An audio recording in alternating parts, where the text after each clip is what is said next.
நான் காதல் என்னும் கவிதை சொன்னேன் கட்டிலின் மேலே.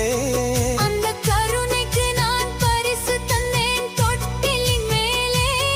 நான் காதல் என்னும் கவிதை சொன்னேன்